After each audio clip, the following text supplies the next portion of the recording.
তামিলনাড়ুর বিধানসভা নির্বাচনের ফলাফল প্রকাশের পর দক্ষিণের রাজনীতিতে বইছে নাটকীয় পরিবর্তনের হাওয়া। যে ঘটনা একদিন আগেও সম্ভব মনে হচ্ছিল, ৬ মে বুধবার রাতে সেটি জোরালো সম্ভাবনা হিসাবে সামনে এসেছে। রাজ্যে অভিনেতা থালাপতি বিজয়ের দল তামিলাগা ভেট্রি কাজাগম টিভিকে ক্ষমতা থেকে দূরে সরাতে দীর্ঘদিনের দুই চিরপ্রতিদ্বন্দ্বী দ্রাবিড় মুনেত্র কাজগম এবং সর্বভারতীয় আন্না দ্রাবিড় মুনেত্র কাজগম একজোট হওয়ার পথ খুঁজছে। বিজয়ের দল একক সংখ্যাগরিষ্ঠতা প্রমাণে ব্যর্থ হলে বিকল্প সরকার গঠনের প্রস্তুতি নিয়ে দুই শিবিরের মধ্যে আলাপ আলোচনা শুরু হয়েছে। দ্য ইন্ডিয়ান এক্সপ্রেসের প্রতিবেদনে বলা হয়েছে, এআইএডিএমকে সরকার গঠন করবে এবং ডিএমকে বাইরে থেকে সমর্থন দেবে, এমন একটি রাজনৈতিক ফর্মুলা নিয়ে আলোচনা চলছে।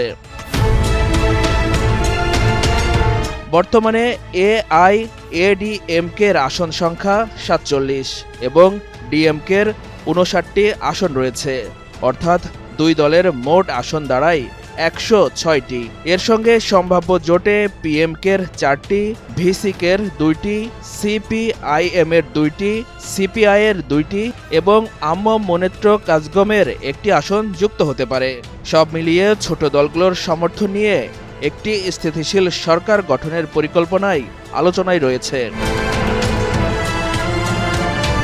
৫ মে ঘোষিত ফলে বিজয়ের দল টিভিকে ১০৮টি আসনে জয়লাভ করে। তবে বিজয় নিজে ২টি আসনে জয়ী হওয়ায় একটি আসন ছেড়ে দিতে হবে।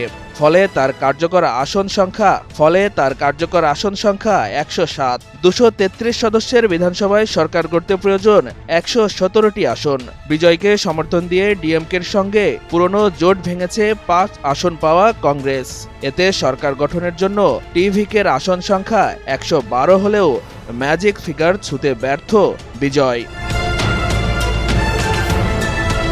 এদিকে রাজ্যপাল রাজেন্দ্র বিশ্বনাথ আর্লেকার জানিয়ে দিয়েছেন, সরকার গঠনের আমন্ত্রণ পাওয়ার আগে বিজয়কে অন্তত ১১৭ জন বিধায়কের সমর্থনের দালিলিক প্রমাণ জমা দিতে হবে।